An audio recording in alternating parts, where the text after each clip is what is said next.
Olá, concurseiros! Eu sou Rose Alves e esse é o Pod Concurseiro. E a carreira de hoje é Auditoria Federal de Finanças e Controle da Secretaria do Tesouro Nacional, que já possui portaria de autorização para 40 vagas. A portaria, o número é 3.721 de julho de 2023. Então, 40 vagas para auditor da STN. E hoje eu confesso, pessoal, que eu vou fingir costume, porque eu tô com uma pessoa muito especial aqui para minha carreira, o Gilvan Dantas. Seja muito bem-vindo ao episódio. E ele foi muito importante para mim na administração pública, né, como contadora, que eu entrei no Ministério do Planejamento em 2016 e no ano de 2019, com a criação do Ministério da Economia, eu conheci o Gilvan, que fomos trabalhar na mesma diretoria e ele foi o meu diretor. E eu aprendi muito com ele, tecnicamente, como um gestor e como pessoa, né? Humildade. E a gente está o tempo inteiro aprendendo, né? E tem que estar disposto a isso. Então, ele é uma referência para todos nós na administração. Quando eu falo do Gilvan, falou de contabilidade pública, eu toco o nome do Gilvan, todo mundo conhece, Gilvan. Professores também de cursinhos para concurso. Então, eu queria deixar esse espaço para você se apresentar, para quem é da área de contabilidade, que já atua na administração pública, mas também aquele concurseiro que está buscando informações no YouTube para se identificar com a carreira pública e, porventura, fazer o concurso, né, de auditor da STN. Então, seja muito bem-vindo. Obrigada. Eu que agradeço, Rose. É um prazer muito grande poder participar com você aqui. É uma satisfação poder estar falando para nossos amigos da administração pública, né? Tanto da área contábil como as diversas áreas. E, claro, para os concurseiros guerreiros, né? Muito. Eu fiz parte dessa frente, né? Durante alguns anos da minha vida. E foi uma experiência maravilhosa. E eu espero poder compartilhar aqui no seu podcast, né? A minha experiência e poder ajudar os colegas, né? A minha formação, sou contador, né? Sou contador. Na verdade, eu fiz o curso técnico em contabilidade, né? Uhum. Em Brasília, no Elefante Branco. Então, eu fiz o curso técnico em contabilidade. E aí, depois, fiz o curso de ciências contábeis, aqui na UniDF, né? Na época era a AEUDF, né? Associação de Educação Superior do Distrito Federal, né? Então, eu fiz o curso superior, mas nessa época aí eu tinha tava com a faixa de 20 anos, mais ou menos 21 anos, mas eu comecei a trabalhar muito cedo. Na verdade, a minha origem é de Minas Gerais, né? Vim para Brasília em 1984 com a minha família, meus pais, e logo quando eu cheguei aqui, completei 14 anos, já comecei a trabalhar aqui em Brasília, parte de lojas, comércio, de material elétrico, essas coisas, e eu tive a graça naquela época, né, que uma das empresas montou um escritório de contabilidade próprio, era a antiga Elétrica 110, hoje não existe mais. E essa empresa contratou um contador, o seu Pedro Guilherme, e ele foi tipo um mentor meu.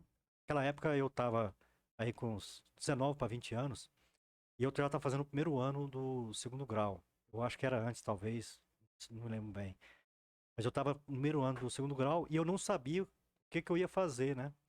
No meu ensino médio, não pensava ainda também como seria o curso superior e tal. E aí eu fui convidado para começar a trabalhar nesse escritório como auxiliar com o Pedro Guilherme, né? Nessa empresa, isso lá em 87, 88. Acho que eu tinha menos, eu acho que eu devia ter 17, 18 anos por aí. E aí ele foi um mentor para mim. Ele viu, eu era um auxiliar, colava papel, Uhum. carregava, fazia os lançamentos que ele me passava, né? E ele foi um mentor para mim, uma pessoa que me ajudou muito e me orientou. Então ele me orientou naquela época a fazer o curso de datilografia e me orientou a fazer o curso técnico em contabilidade. E aí foi o segundo ano, eu ingressei no curso técnico em contabilidade, né? E aí fiz o segundo, terceiro ano, concluí o curso técnico em contabilidade. Depois terminou essa empreitada nessa empresa. E aí eu fui trabalhar em escritório de contabilidade aqui em Brasília, né? trabalhei em escritórios grandes, um escritório chamado Solcontec aqui em Brasília, que na época tinha mais de 250 empresas. Então a gente virava à noite fazendo, era tudo máquina de datilografia, Sim. ou então a parte contábil, a mecanografia, né? Hoje está tudo informatizado, né? Mas eu Uhum. peguei essa época, década de 80 aí, final da década de 80. E aí trabalhei no setor privado, nesse escritório de contabilidade, escritório grande. Mas eu já estava aí com já nessa época aí com uns 20 anos. E aí eu comecei a preparar para faculdade, né? Fazer o pré-vestibular. Naquela época tinha os cursinhos, né? Eu fiz Sim. aqui em Brasília no Leonardo da Vinci, né? E aí passei na UDF para iniciar o curso de graduação e tudo orientado pelo esse senhor, né, que me deu todo esse caminho. Eu segui à risca, entendeu? Sou de uma origem de uma família bem simples, né? Morava aqui na periferia aqui de Brasília, um lugar que eu frequento até hoje, né? Que é a Ceilândia, o setor Pessu, que a minha história tá muito ligado também, né? E aí comecei a minha luta. Eu trabalhava o dia todo, né? E saía de casa às 6 horas da manhã, trabalhava o dia todo e à noite eu ia direto para a faculdade. E o meu almoço era uma marmita que a minha mãe fazia. Já falo isso para os concurseiros saber como é que é a Uhum. coisa, né? Fica à vontade. E à noite eu ia direto, né? Então eu trabalhava aqui no setor de comercial no centro de Brasília e eu ia a pé, né? Lá para 704, né? E não jantava, não lanchava, que não tinha dinheiro, né? E estudava, pegava o ônibus aqui 11 horas da noite, chegava lá na minha região, em torno de meia-noite, meia-noite e meia. Uma coisa que meus pais tinham passado para mim era a questão de trabalho e estudo, né? Então nessa época eu me encantei com a contabilidade e trabalhando no escritório de contabilidade. Naquela época era ainda um período passando, foi quando a promulgação da Constituição de 88, né? Uhum. Então a gente aqui em Brasília não tinha assim, não tinha uma boa fama no negócio de concurso, entende? As pessoas não acreditavam. Inclusive, eu tive uma experiência negativa relacionada a isso, que eu passei no concurso, passei técnico em contabilidade da UNB, e eu estava até desempregado na época. E a UNB, infelizmente, não estou falando nada contra a instituição, mas é um caso histórico da minha vida, né? E eles me nomearam, publicaram no Diário Oficial, só que não me informaram. Não me ligaram, né? Nossa. Não ligaram para mim, e falaram que mandaram a correspondência, mas depois, né, eu entrei com um procedimento, e aí foi verificado que a correspondência não tinha saído da UNB. Nossa. Isso até com uma dica, o pessoal tem que ficar atento, né? Sim. E aí depois me deram como se eu tivesse desistido, né? Então eu já tinha tido essa experiência negativa, né, com a ANB. E aí eu falei, não, o negócio é setor privado mesmo, escritório de contabilidade, é isso que eu quero. Mas aí depois eu fiquei noivo, né? A minha esposa Zeneide, meus filhos estão acompanhando também. E aí comecei a despertar para o setor público. Lá na UDF eu tinha acesso, né, aos jornais. E tinha, na época, a folha dirigida impressa, né? Uhum. Que aí eu peguei e lá falava dos concursos, né? E aí eu comecei a fazer concurso.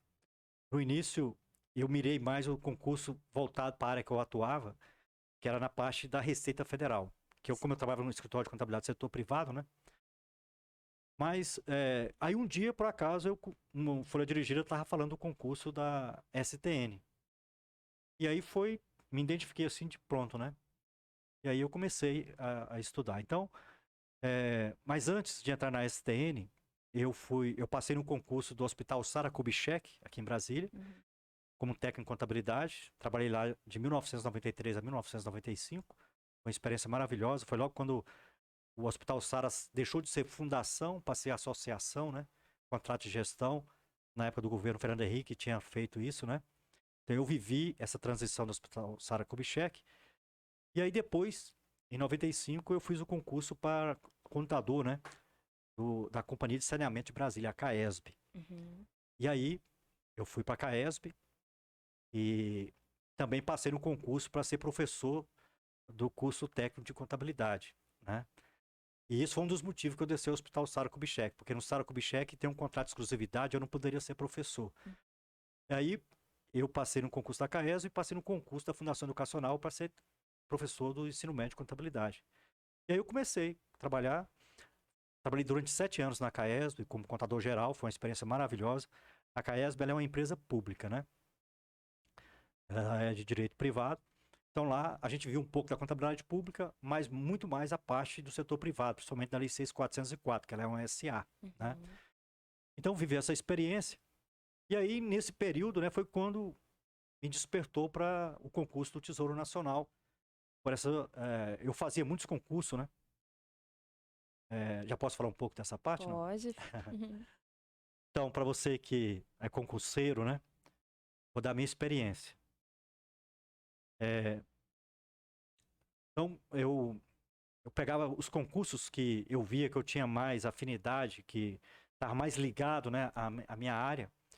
Então, eu focava nesses. Eu não era, assim, um franco atirador. Eu procurava uma linha, né? Que eu pudesse me dedicar, focar nos estudos naquela minha área, que era uma área mais contábil ou área financeira, né? Nessa parte. E aí, como é que era a minha luta, né? Eu trabalhava o dia todo, na CAESB, teve esse tempo que à noite, né? Eu dava aula na Fundação Educacional como professor, aqui em Braslândia, aqui uma região distante, né? E eu estudava para os concursos de madrugada. Eu estou falando assim, eu chegava em casa meia-noite, meia-noite e meia, e aí eu chegava, tomava um banho e jantava. Aí eu via como é que eu me analisava todo dia, entende? Uhum. Se eu tivesse bem, aí eu estudava. Eu ia até 2, 3 horas da manhã. Se eu não tivesse bem, tivesse cansado, aí eu dormia e acordava mais cedo, 4 horas da manhã, e estudava até 6 horas, que era a hora que eu saía, pegava o ônibus, né, para vir trabalhar. Então isso eu vivi isso há alguns anos, né, da minha vida, conciliando, né, o trabalho e o estudo. Aí eu tive que deixar de ser professor porque a região onde eu trabalhava era distante e tinha risco de acidente, essas coisas. E eu estava começando a minha vida, né? Tinha casado, meu primeiro filho. E eu presenciei 2 acidentes. Aí eu resolvi, primeiro pedir para mudar de local. A Fundação Educacional não autorizou, que eu era recém-ingressado. Aí eu pedi exoneração e fiquei só na CAESP. E aí eu pude à noite dedicar mais aos estudos do concurso. Então foi aí que eu foquei, né? Eu comecei a almejar carreiras melhores, que essas carreiras de gestão.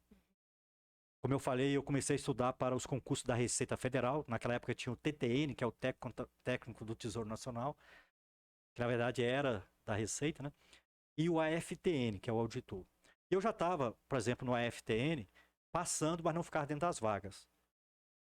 Se eu mantivesse o foco na AFTN, que hoje é o auditor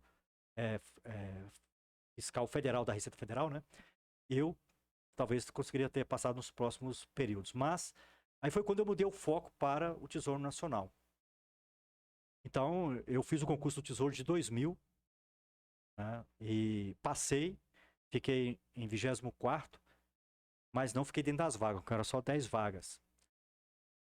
Na época, quem realizava o concurso era a ESAF. Mas eu mantive o foco, entendeu? Então, nessa época, eu peguei, o que me derrubou foi na redação, que valia 40 pontos, eu tirei na época, eu acho que era 27 pontos. E aí, eu foquei de 2000 até 2002, quando teve o outro concurso do Tesouro, né? Então, nesse período aí de 2000 a 2002, eu vivi para esse concurso.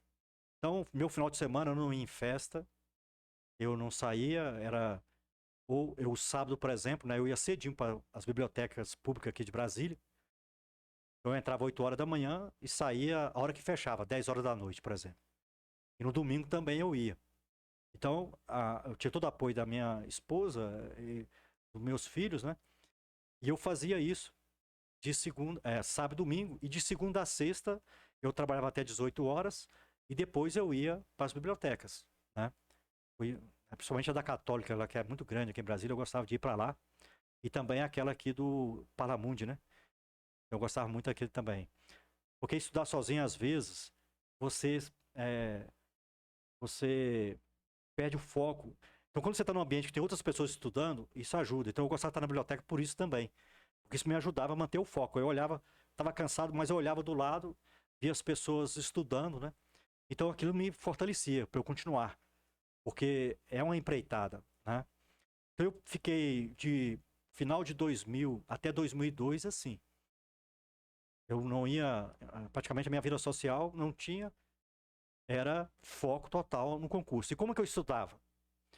Então, eu pegava as provas anteriores, além de estudar o conteúdo, porque uma coisa que eu já vou falar para você que é concurseiro, que é importante. A preparação para uma prova de concurso não é só conteúdo, entende? Você tem que preparar fisicamente, você precisa preparar conceitualmente, mas você precisa preparar fisicamente, porque você vai ficar ali 4 horas sentado, fazendo, e você tem que preparar mentalmente, né? Então, como que eu preparava nesses 3 aspectos? Conceitualmente eu lia muito, né? Então, naquela época a gente não tinha acesso a tanta coisa, internet, né? Era tudo livro, apostila, então eu comprava as apostilas de concurso, livros, né, de direito, estudava, e a parte de preparação mental, eu preparava, era resolvendo provas. Então eu marcava o tempo para refazendo as provas, né?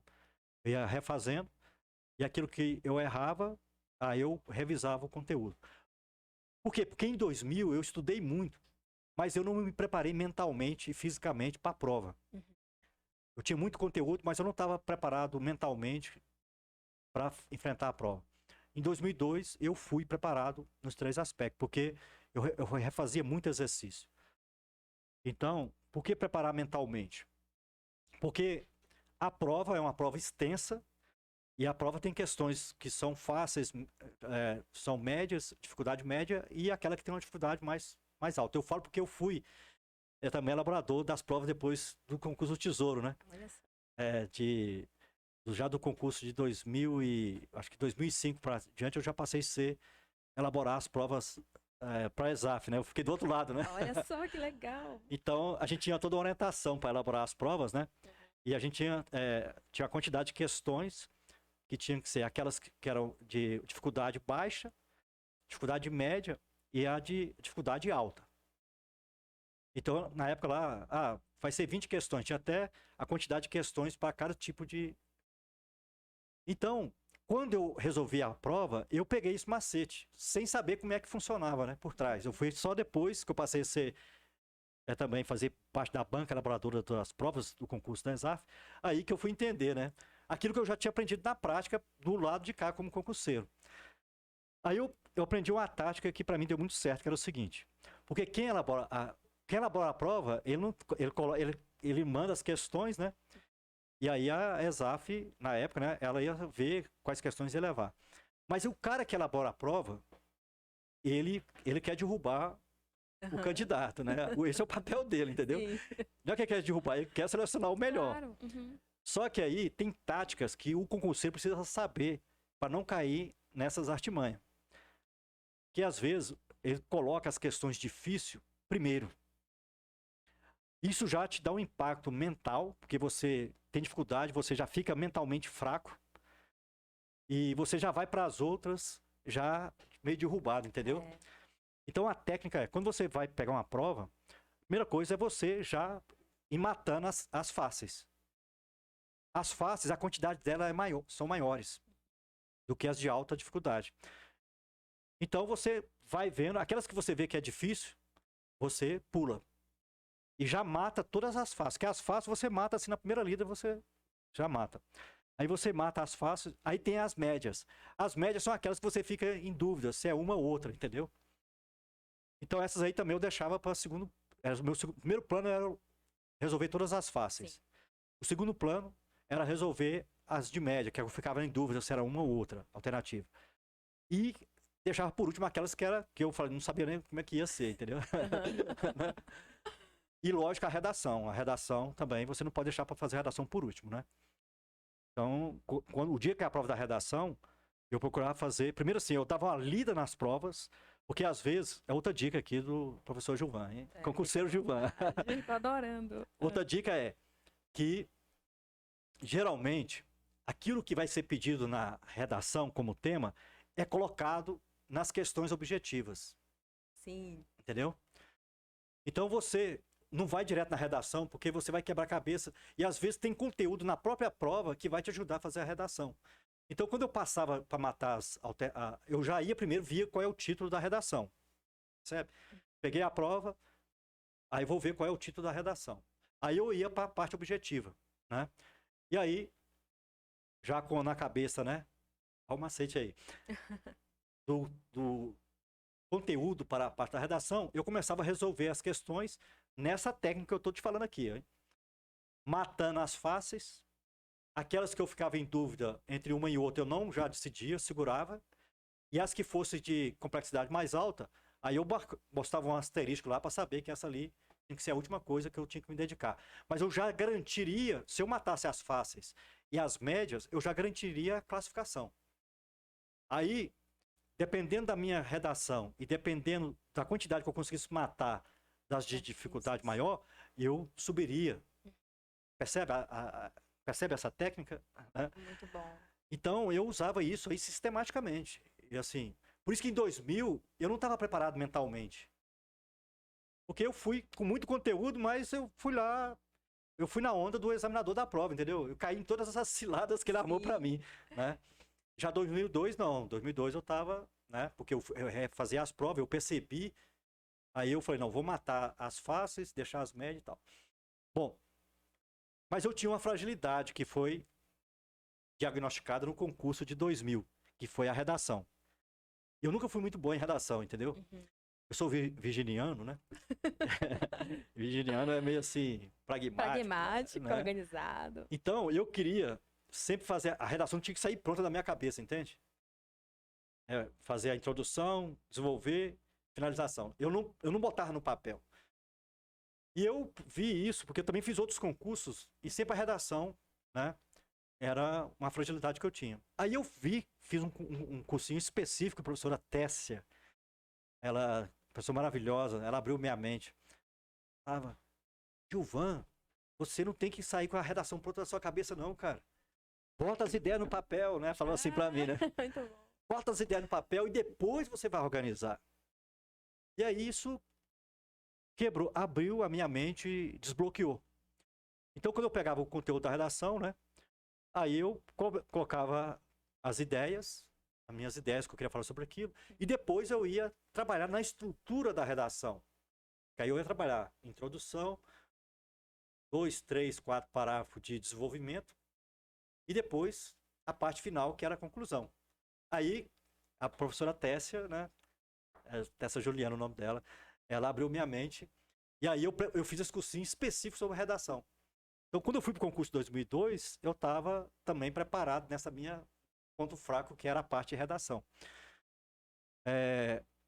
Mas eu falei da preparação conceitual. É importante você ler livros, ler apostilas, a preparação mental através de resolução de provas anteriores, muito importante. Mas não pode fazer uma coisa solta, entende? Você precisa marcar tempo, pegar uma prova completa, por exemplo, e falar, vou simular que nesse final de semana é como se eu estivesse fazendo a prova completa. Aí você faz, marcando o tempo para você medir como é que você está. Porque fisicamente faz a diferença. Porque você vai encontrar desafios. Então você ficar 4 horas, né? Então, eu, por exemplo, o que eu usava como técnica, né? Falando para os concurseiros. Geralmente, eu levava uma garrafinha de água, caneta, via se estava tudo legal as canetas, né? E levava algum lanche assim, tipo assim, que pudesse, né? Não sei se hoje tem muita restrição. Naquela época podia levar, tipo assim, um biscoitinho, alguma coisa assim, né? Pode, é só a embalagem que é transparente, né? Correto. Colocar. E quando eu tava cansado, eu saía para ir no banheiro. Então eu cronometrava, entendeu? Quando eu precisava dar uma. Eu tava assim, meio já cansado mentalmente. Então eu marcava. Aí eu saía no banheiro, porque quando eu saía no banheiro, eu fazia a necessidade, mas eu me jogava água na cabeça, entende? Dava uma respirada, pegava um fôlego para voltar. Como fosse o segundo round, o segundo tempo. Então eu usava essa técnica também, né? E isso tudo me ajudou. E acabou que no concurso de 2002, né, eram 10 vagas, eu fui o 7º colocado. Uau, A redação, que valia 40 pontos, eu fiz 40 pontos. uau, né? parabéns, Gilvan. Foi fantástico. E aí foi quando eu ingressei, né, na STN, né? Esse primeiro ponto, contando aí como é que foi até chegar à STN. Sim. E você passou por diversos pontos que são muito importantes para a carreira de quaisquer carreiras, né? Ter encontrado um mentor no caminho faz muita diferença pra gente. E eu digo que não foi sorte, foi o encontro do mentor com quem queria aprender, né? Eu tive no meu estágio também, quando eu comecei a carreira de contabilidade, foi na época de custos, empresa privada. E para o contador, a gente acaba sempre pensando na parte fiscal, né? Eu acho que acontece muito com as pessoas da nossa profissão. Eu, particularmente, eu pensava em ser auditora da fiscal da Receita também. Aí eu comecei a estudar, focando para Receita e trabalhava ao mesmo tempo. E depois eu decidi fazer concurso para uma área menos complexa, no sentido da quantidade de disciplinas, para que eu conseguisse estudar e trabalhar. Que a empresa privada é um ritmo que às vezes é um pouco incerto, né? Época de fechamento, o contador sabe o que é isso. De ficar até tarde, ter um dia para fazer um fechamento do custo, por exemplo. E aí eu fui para estudar para a área de contabilidade, né? E entrei no Ministério do Planejamento. E foi daí que eu comecei a pensar na segunda etapa como concurseira, que foi para ser auditora. E graças a Deus eu consegui agora em 2023 e somos da mesma carreira. Nossa, é uma honra para mim, sabe? Também, parabéns. Feliz que Obrigada. acompanhei um pouco a sua história. Sim, Muito bastante. feliz com isso. E daí, e você passou também pela parte como elaborador de provas.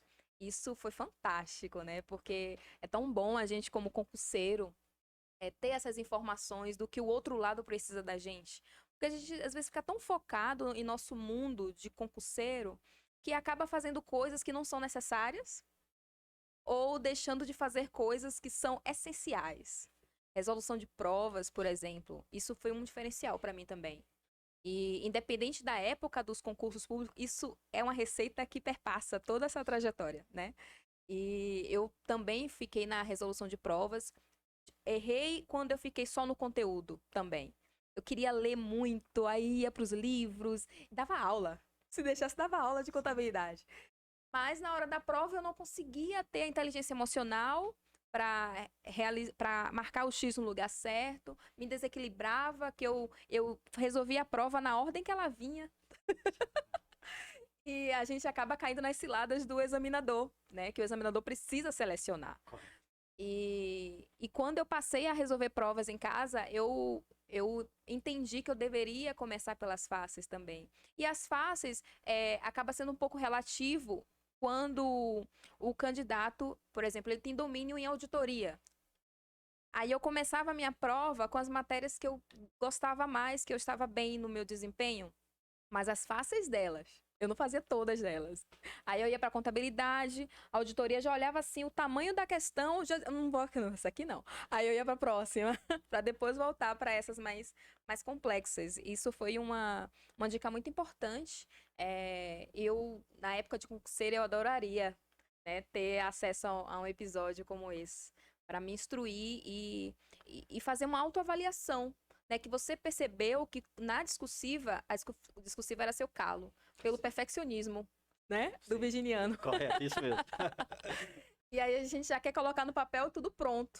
Eu tinha uma dificuldade que eu não conseguia fazer rascunho. Eu já queria jogar na folha de resposta também, né? É virginiana também? Não, escorpiana. E daí eu não conseguia fazer o rascunho, eu ficava mais ansiosa para fazer o rascunho do que escrever na folha mesmo.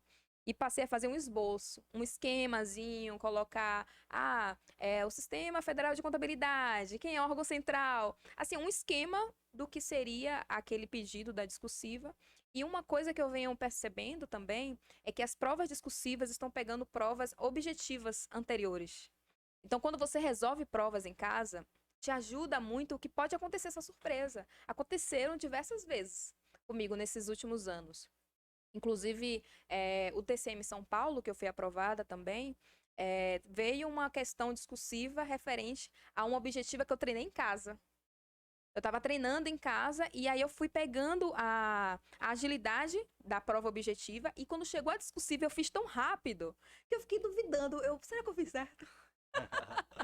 Então foi uma grata surpresa. Então fica a dica, pessoal, resolução de provas. Então, carreira de auditor federal de finanças e controle.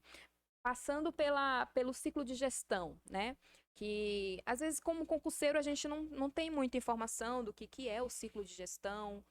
Para a sociedade que também assiste ao episódio, para entender como é que funciona. O que seria o ciclo de gestão, a importância dele para a administração pública? Muito bem. Isso, um contexto histórico, né?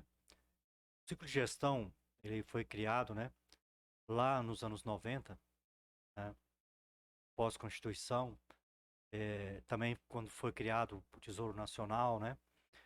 E aí a CGU, né, que antes era a Secretaria Federal de Controle, que ainda faz parte da CGU, né?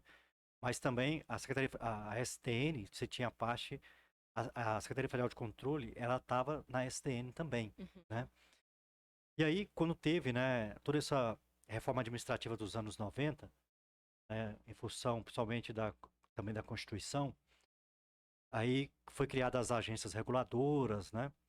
E aí foi criado o ciclo de gestão, porque viu a necessidade de ter carreiras, né? Você já tinha algumas carreiras, como a carreira da Receita Federal, né? Que era uma carreira... Essas carreiras fiscais sempre existiram, né? Da Receita, do Trabalho e assim por diante, né? Como também de órgãos do TCU, por exemplo, né? Mas na parte da gestão, né? A gestão pública, não tinha, né? E aí foi visto, né, nessa reforma administrativa do início dos anos 90, né? A necessidade de criar as carreiras de especialistas. Ou seja, a administração pública a federal precisava de profissionais na administração pública, né? E aí foi criadas as carreiras. E aí veio a carreira, né, do auditor federal de finanças e controle, né, do Tesouro Nacional, que é também a mesma carreira para a CGU, né? São concursos diferentes, mas antes era o mesmo concurso. Mas depois passou a ser concursos diferentes, quando a SFC deixou de fazer parte do Tesouro, né? Aí a própria CGU começou a fazer o concurso para lá. Mas é a mesma carreira. Também é o APO, né? Que é o analista de planejamento e orçamento, ligado ao Ministério do Planejamento, que lá você tem a parte do planejamento, né? E também tem a parte do orçamento, que é a Secretaria de Orçamento Federal, a SOF, e o planejamento, né? Que é a CEPLAN, que é a Secretaria de Planejamento, né? Então, aí você tinha o APO. O APO, ele era, né, para tanto a parte de orçamento na SOF, como também a parte de planejamento na antiga CEPLAN. E aí também foi criada a carreira de gestor, né? Porque você tinha os órgãos centrais, então você tinha o APO na SOF, você tinha também o APO na CEPLAN, no planejamento, no Tesouro, né? Então você tem o auditor federal de finanças e controle, na parte de contabilidade, na parte financeira, que depois a gente vai falar um pouquinho sobre isso, né? Sobre o Tesouro. Sim. Né?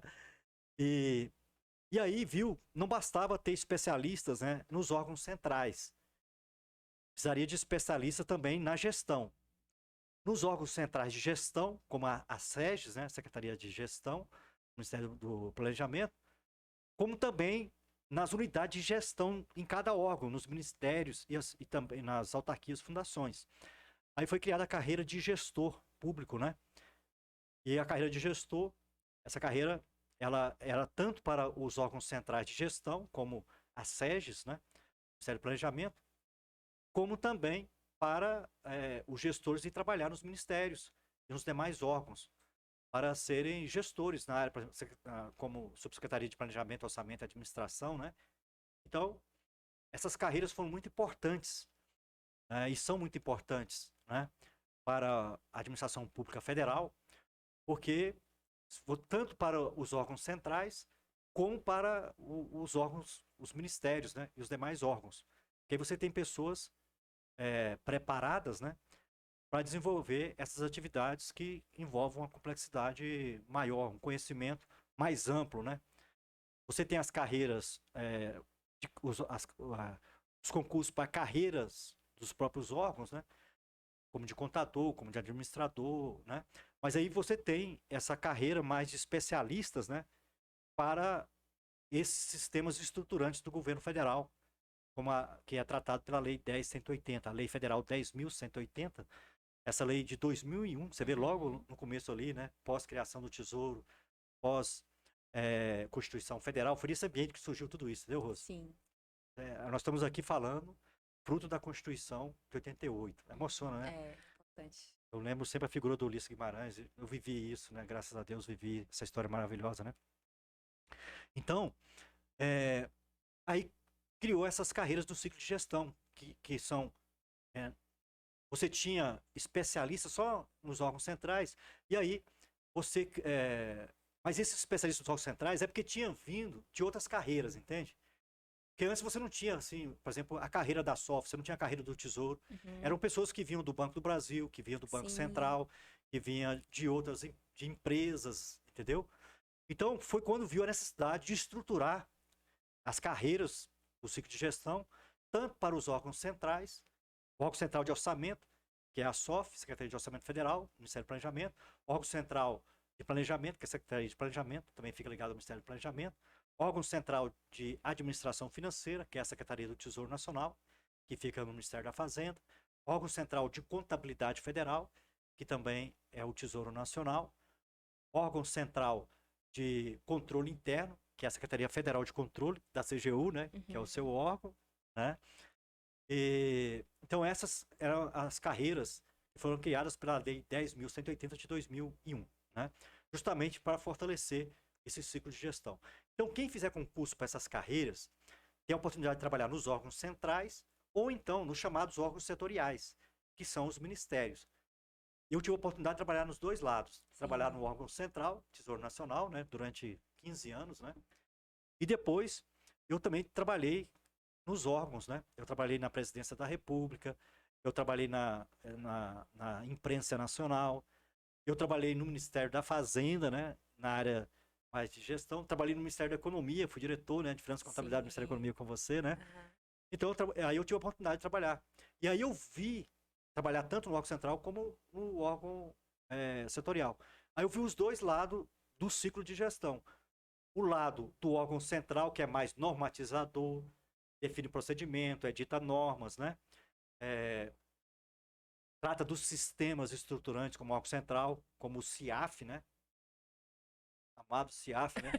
Tela preta. Tela preta. E agora tem o CIAF Web, né? CIAF Web, que é o tela branca, né? Então, os sistemas estruturantes. Então, você pode trabalhar no órgão central ou pode trabalhar nos órgãos onde acontece a gestão, em cada ministério, né? Que esses profissionais, eles também vão para os ministérios, né? Então, essas carreiras são importantíssimas, tanto para os órgãos centrais como para os órgãos setoriais. Cada ministério, cada autarquia, cada fundação, né? Esses profissionais hoje estão espalhados, né? Todos os concursos que tiveram da década de 90 para cá, né? Estão espalhados aí em vários órgãos da administração pública brasileira, né? Então, elas são muito importantes. O Tesouro Nacional, eu posso falar do Tesouro? Pode. O Tesouro Nacional, né? Uma instituição maravilhosa, uma instituição nova, né? Foi criada em 86, também foi quando foi criado o CIAF, né? O Tesouro Nacional ele foi criado com 3 pilares. Então a gente vê naquela contexto histórico, aqui eu falo muito, né? Pode ficar à vontade, Gilvan. Então, a gente vinha de uma inflação muito alta, o governo Sarney naquela época, né? Não só culpa, isso vem desde a década de 70, né? Então, o Brasil viu um período inflacionário muito alto, inflação de quase 100% por mês. E aí foi quando foi feito, né? Começou a organizar as finanças do Brasil, criando o Tesouro Nacional. E tinha 3 pilares, né? Que o Tesouro era a parte da dívida pública, a parte financeira e a parte contábil, né? Eram os 3 pilares. Começou o Tesouro Nacional para começar a organizar as finanças públicas. Dívida pública, a contabilidade federal, né? E a administração financeira. Né? Foram os 3 pilares para iniciar o Tesouro. Então, mas o Tesouro cresceu, né? A gente viveu parte desse crescimento. Então, o Tesouro, 2010, né? Com todo esse processo da convergência da contabilidade pública, né? A gente participou disso, né? E o MCAS, Manual de Contabilidade Aplicada ao Setor Público, o PECAS, Plano de Conta Aplicado ao Setor Público, custos, né? Que nós trabalhamos juntos, né? Sim. Custos, né? Então, a área contábil no Tesouro Nacional, até essa época, ela é ligada à área de gestão do Tesouro. É como se a contabilidade não fosse uma área finalística do Tesouro, entende? Isso foi até na faixa de 2007, 2008, era assim. A contabilidade é como se fosse, ela ficava sendo como se fosse contabilidade do Tesouro. Uma área meio do Tesouro, e não uma área fim. Aí com esse processo da convergência, né, viu a necessidade de elevar a contabilidade para o status, para aquilo que ela foi colocada lá no início do Tesouro. Ela era um dos 3 pilares do Tesouro Nacional. Aí foi elevada a Subsecretaria de Contabilidade Pública. E eu tive a honra de ser o primeiro subsecretário de Contabilidade Pública do Tesouro Nacional, Uau, né, em 2010. Então, hoje o Tesouro Nacional, né, ele tem as suas áreas técnicas, né? Você tem a área de contabilidade, que aí, dentro da contabilidade, você tem a contabilidade federal e tem a contabilidade, normatização de normas para estados e municípios, né? É uma parte vinda pela LRF. Também é importante colocar aí a LRF. Sim. A LRF também alavancou todo esse processo, né? Lá em 2000. Então, as 5 áreas do Tesouro Nacional. Então, você tem a contabilidade, você tem a administração financeira, você tem a dívida pública, você tem a parte fiscal, né? Essa parte fiscal onde apura o resultado do Tesouro, metas fiscais, né? Cuida dessa parte fiscal. E também a área corporativa do Tesouro, né? Que é a área de gestão do Tesouro, né? E tem a área da dívida pública, né? Na verdade são 6, né? Perdi aqui nos dedos aqui. Né? E a área da dívida pública. Então, quando a pessoa faz o concurso do Tesouro Nacional, geralmente o concurso do Tesouro Nacional, ele tem a área econômica, né? Ele tem a área contábil, ele tem a área de administração, que é institucional, e tem a área de TI. Então, o concurso do Tesouro, ele é organizado nessas 4 áreas. Área econômica, área contábil, área tecnologia da informação e a área corporativa. São as 4 áreas, né, do concurso. Só que quando você entra, aí você vai trabalhar numa dessas 6 subsecretarias do Tesouro Nacional, que é contabilidade, contabilidade. Então, outra coisa, o concurso do Tesouro, ele não exige assim, uma formação específica. Então, para a área econômica, área contábil, não precisa ser contador, não precisa ter curso superior, mas não precisa ser contador, não precisa ser economista, não precisa ser formado em TI, por exemplo, para trabalhar. O concurso ele não restringe isso, né? Ele é aberto. Mas ele tem as 4 áreas. Quem passa na área econômica vai trabalhar onde no Tesouro, né? Quem vai na área econômica, ele vai trabalhar na área de dívida pública ou na área de administração financeira ou na área fiscal, né? Na área de economia. Quem for na contabilidade vai trabalhar na Subsecretaria de Contabilidade Pública, né? Secretaria de Contabilidade. Na área de desenvolvimento institucional, área de administração, vai trabalhar na área corporativa do Tesouro, né? Que cuida da gestão do Tesouro Nacional, né? É uma área muito importante. E na área de TI é tecnologia da informação, que nós temos uma área grande lá no Tesouro, né? Tecnologia da informação. Então, quando você vai fazer o concurso, tem as quatro áreas. Mas quando você entra, aí você vai para uma dessas 6 áreas lá do Tesouro Nacional, né? O Tesouro Nacional, ele é uma instituição muito importante, né? Então ele cuida vamos dizer assim, das finanças públicas, né?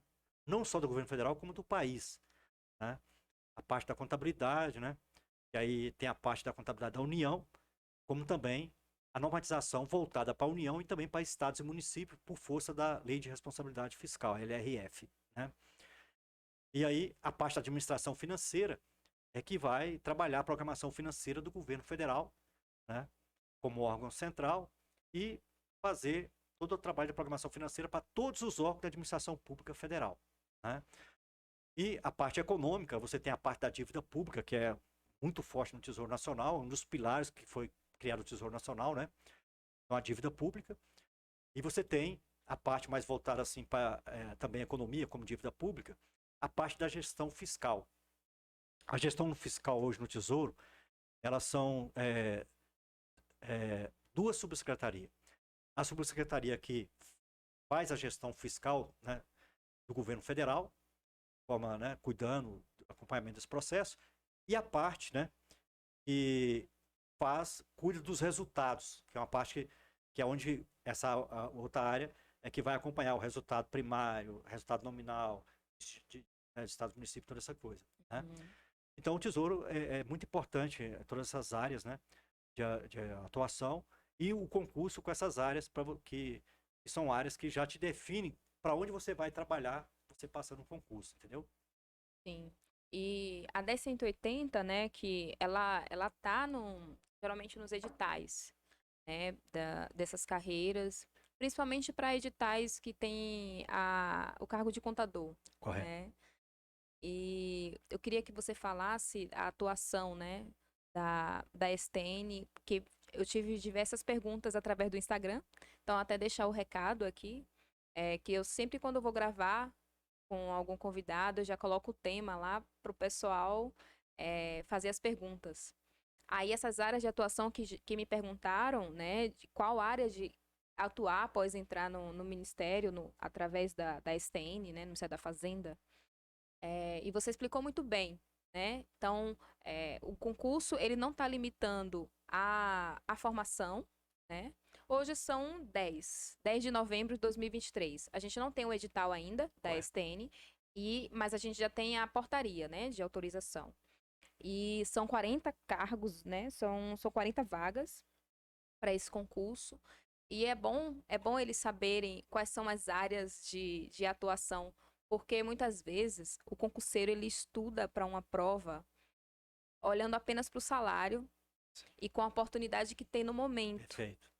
Não que salário não seja importante, né? A gente almeja, né, melhorar a qualidade de vida, mas pensar na carreira como uma realização pessoal, né? Até identificar a vocação. Porque às vezes a pessoa faz o concurso da STN e não tem muita noção do que é lá dentro. E ler a 10.180 é importante, é uma lei muito importante, mas a visualização prática que você acabou de dar, ela é muito importante para o concurseiro, para se enxergar na atuação da STN.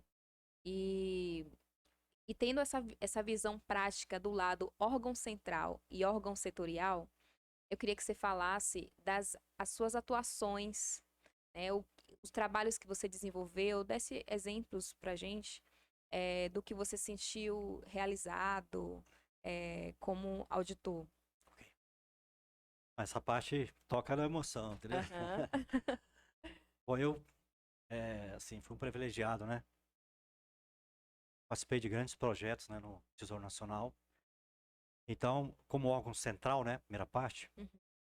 na parte da contabilidade do Tesouro, né? Então, eu primeiro trabalhei na área contábil da União, né? Direção Geral de Contabilidade da União. Como órgão central, é a unidade que vai soltar os procedimentos, as normas, né? Para todos os órgãos federais. Aqui você tem o órgão central, que é a STN, através da SECONT, né? E aí você tem cada ministério setorial, né? Em cada órgão tem a sua setorial. Então lá, Foi uma experiência maravilhosa. Eu trabalhei de 2003 a 2010, eu trabalhei nessa área. Então, eu participei, eu entrei trabalhando na área de atendimento, que foi onde eu aprendi muito, porque eu atendia telefone, e-mails, né? Elaborava respostas, né? Foi a minha porta de entrada, foi a área de atendimento, né? Depois, eu fui para a área que cuidava das normas da União, na parte contábil, e era a área também que era responsável pelo CIAF. Então, eu já participei de início, né, lá em 2004, de um projeto que foi a implantação do subsistema de contas a pagar e a receber do CIAF, né? Fosse um fluxo de caixa. Então, esse foi o primeiro projeto que eu carei no Tesouro, lá em 2004, implantamos ele, né? Aí depois veio, né, forte esse processo da convergência, né, das normas contábeis, tanto do setor privado como do setor público, aos padrões internacionais. Então isso tomou muita força a partir de 2006, que tem o Paulo Feijó, né, uma pessoa maravilhosa, que até se um dia Bom, ele estiver aqui em Brasília, seria bom ele dar a experiência dele, né, uma pessoa fantástica, sim. né, foi um mentor por essa mudança na contabilidade, foi o mentor e foi o desbravador. Cara fantástico. Aí o Paulo Feijó impulsionou esse processo, né? E aí eu participei desse processo, né? Que foi o desenvolvimento, né, do Manual de Contabilidade Aplicada ao Setor Público, o MCASP, né? Plano de Contas Aplicado ao Setor Público, o PECASP, que a gente não tinha, né, um plano único no Brasil, no setor público, né? Então a gente passou a ter com esse plano de contas, né? Foi um avanço fantástico. Hoje, por exemplo, qualquer município, qualquer estado, qualquer órgão federal, distrital, municipal da administração pública brasileira usa a mesma relação de contas. Então hoje, por exemplo, um professor, eu posso falar aqui de uma conta, a conta, por exemplo, do orçamento crédito disponível para empenho, 62211. Isso é aqui na União, isso é lá no meu município, Morada Nova de Minas, que 3 mil habitantes, é em todas as capitais, é em todos os estados, é no Brasil todo. Então isso foi uma coisa fantástica.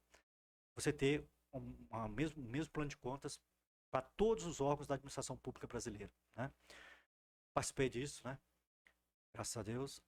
Aí, 2010, eu participei, 2008 a 2010, do sistema de custos, né? Então, estive aí com o Dr. Nelson Machado, vários colegas, né? A gente primeiro trabalhou o modelo conceitual, o modelagem de sistema que é aplicado ao setor público, né? Por 2 anos de debate, né? Na ESAF, eventos maravilhosos, seminários, congressos nacionais, internacionais. Uma coisa, dá para fazer um filme de tudo isso, entendeu? Ai, legal. Às vezes eu fico vendo as fotos, uma história maravilhosa. Aí implantamos o sistema de custo, né, no governo federal. Depois foi para implantar no CIAF, né, as mudanças do PECASP, as demonstrações contábeis aplicadas ao setor público, as DECASP, né? Tudo isso que nós colocamos no MCASP levar para o governo federal no CIAF. Aí nós fizemos, né, desenvolvemos o CIAF Web, que é o tela branca, né? Sim. Que é uma versão, uma interface mais amigável, né? Então a gente começamos a implantar o CIAF Web aí em 2011, por aí. Em 2014 para 2015 nós viramos a chave e implantamos no CIAF, né, o novo plano de contas, né, o PECASP, as novas demonstrações contábeis, né? Então isso para mim foi assim algo um grande marco para mim, né, ter participado disso. E também participei do desenvolvimento do BI, né, o Tesouro Gerencial. Ele faz parte do complexo. O CIAF, né, ele é um complexo. Ele tem o CIAF operacional, que é o tela preta, né? Sim. É onde está mais a parte da inteligência do sistema, e está toda... É o grande pote, né? A grande base de dados do CIAF está lá, todos os órgãos da administração pública federal. Aí você tem essa interface que nós implantamos lá no início dos anos 2010 em diante, é o CIAF Web, que é um ambiente amigável, que é onde o pessoal faz a execução orçamentária financeira, né? Empenha, liquida, paga, né? E aí você tem o BI, né? Que é o Tesouro Gerencial para você tirar relatórios, né? Fazer relatórios, painéis, né? Para alimentar portais. Portal da Transparência, eu participei, Rose. Olha só. Cara, Deus me deu. Legal. Participei. Um dia que é da CGU, né? E eu fui da equipe técnica do Tesouro que ajudou a elaborar, né, o Portal da Transparência. O dia que foi implantado o Portal da Transparência, Foi lá para 2008, por aí, 2009. Aí eu fui lá na Presidência da República, teve lá um evento, né? E eu dei a entrevista, né? Falei como que seria e tal, né? Então foi um grande também. Tem um pezinho na CGU aí, tá vendo? É. Porta da Transparência, né? Eu participei. Porta da Transparência. Sistema de custo, como eu falei, né? O Siconf ele é fruto da LRF, que a LRF colocou, né? Para a STN, a competência na contabilidade pública de fazer a consolidação das contas públicas do Brasil, da União, Estados, DF, todos os municípios. Isso é feito lá no Tesouro, na área contábil, viu? Você que é contador, Já muita puxa coisa, logo, muito Giovana. bom. Então, eu participei de todos, aí implantamos esse sistema, né? Também o Paulo Henrique foi o mentor, a gente implantou ele também em 2014 para 2015, né?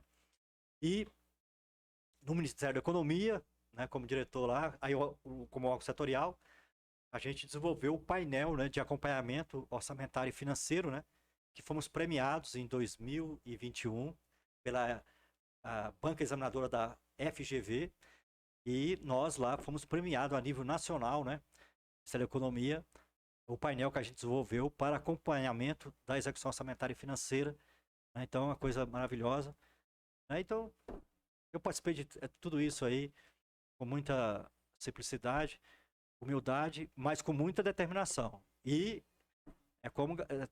isso tudo tem coisa que é como pegar no chifre do boi para derrubar. Então, Aham. tem hora que a gente, né? Quem participou desse processo comigo, que vai ver esse vídeo, vai falar: esse Gilvan era cabeça dura. Mas tem coisa aqui que você tem que, né? Sim. Assim, tivemos muitos enfrentamentos que contribuiu para todo esse processo, né? Porque a mudança foi muito grande, muito grande. Hoje, quem entra hoje na administração pública nessas áreas, tá pegando assim, um trabalho fantástico. Na verdade, isso começou em 86, né? Com a criação do Tesouro e com a criação do CIAF, né? Então, hoje eu digo, assim, o Brasil, com certeza, ele está entre os países mais avançados em termos de contabilidade pública. Nós temos, além da parte conceitual, nós temos também o sistema. O CIAF ele é vanguarda a nível mundial. O Tesouro Nacional, volta e meia, recebe a delegação de outros países, França, Estados Unidos. Todo mundo quer saber como é que é isso, que no mesmo sistema faz execução orçamentária, financeira, patrimonial, tem o acompanhamento fiscal e ainda toda a parte da contabilidade aí, né? Então, isso é um pouco do Tesouro Nacional, é um pouco da minha história, né? Eu acho que eu tenho um sangue azul do Tesouro. Eu já estou caminhando para me aposentar, né? Mas é uma instituição que eu tenho muito orgulho de fazer parte dessa instituição maravilhosa que é a Secretaria do Tesouro Nacional. Quem não conhecia a STN, não conhecia o que fazer como área pública dentro da STN e até não imaginava fazer concurso para essa área, pode ter mudado de ideia Espero ter dado. em assistir, né, ao episódio e ver alguém falar com tanta realização. Que eu busco os convidados aqui para falar de carreiras, pessoas apaixonadas pelo que fazem, né? Você encontrou um certo aqui. Encontrei. Eu já sabia que era você, porque traz um orgulho de ser servidora, né?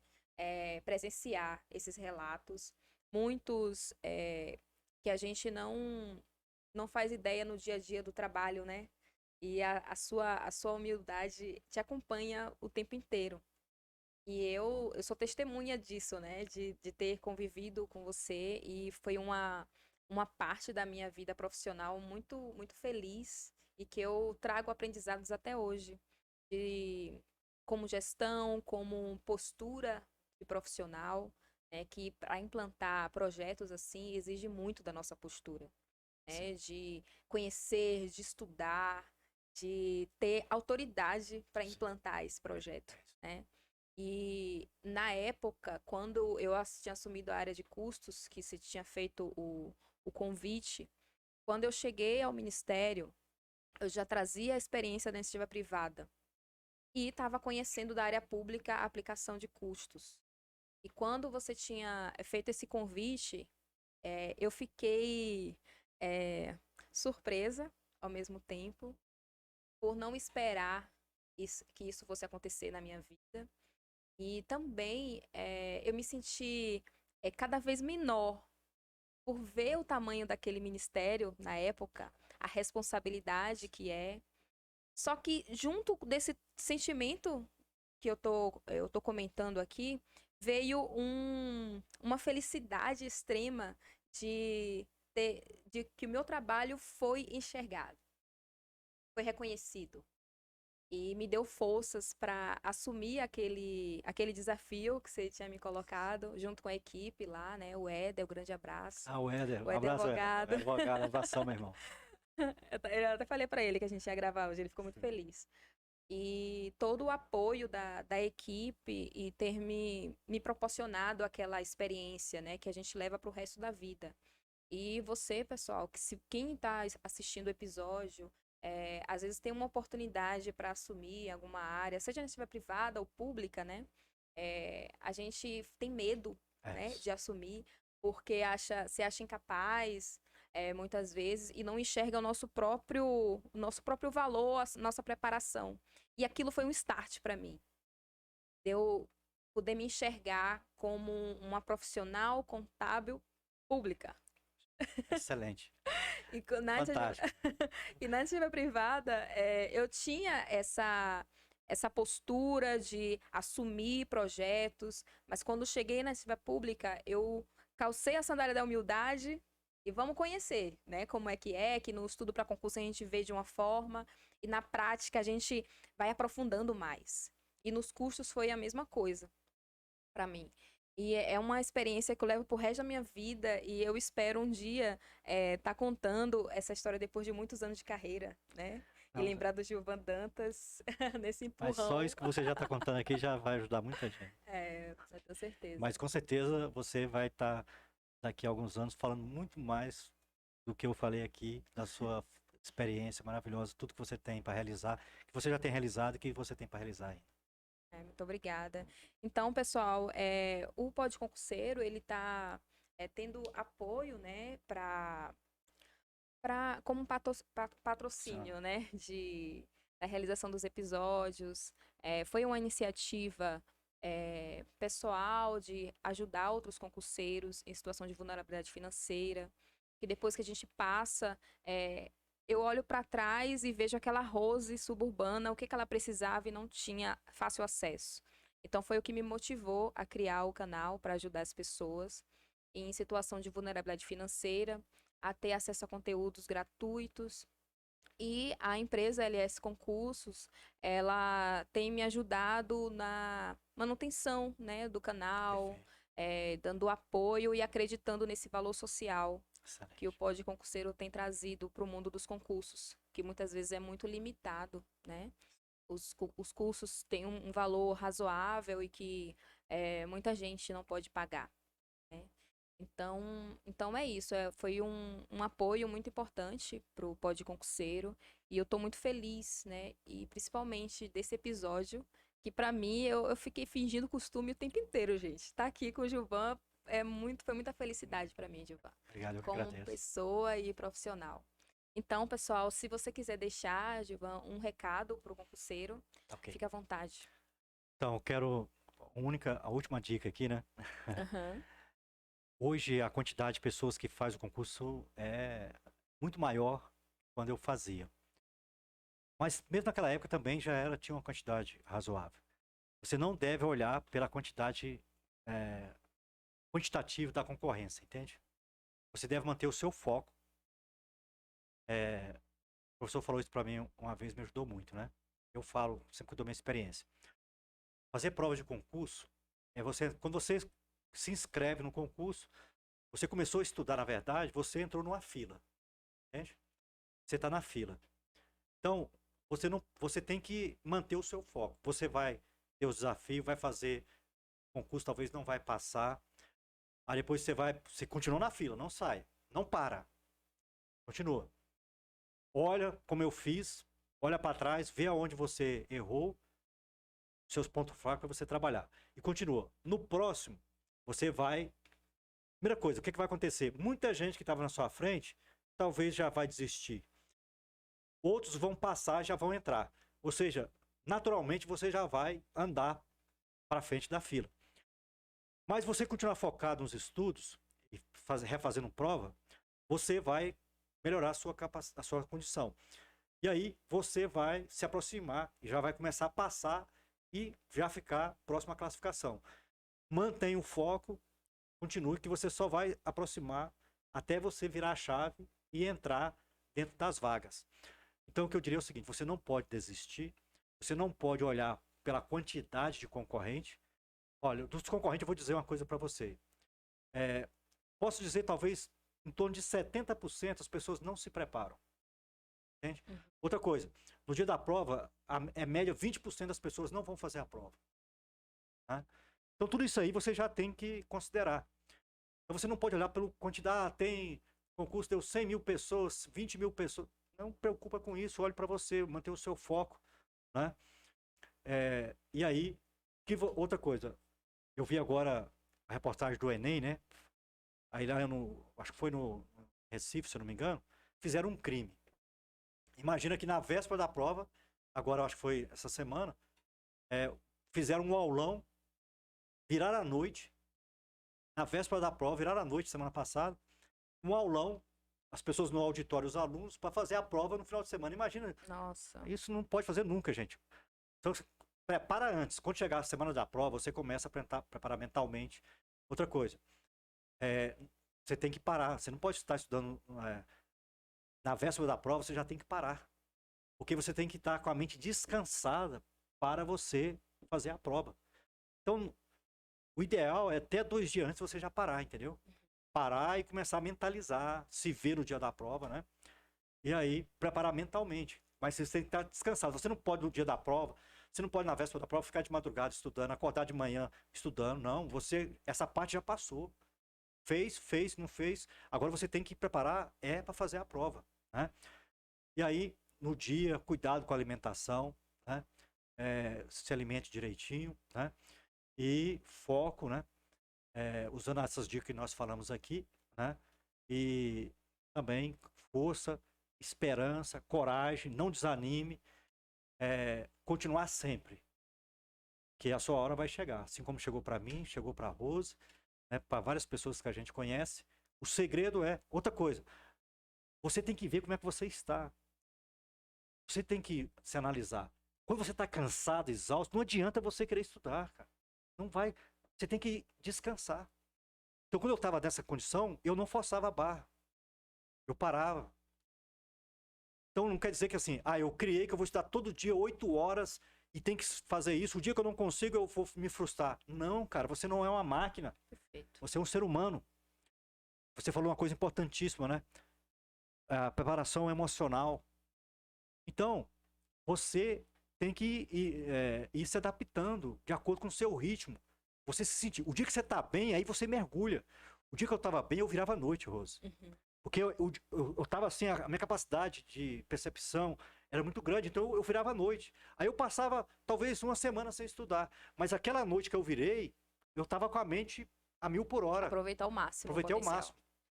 Então você tem que trabalhar também isso, entende?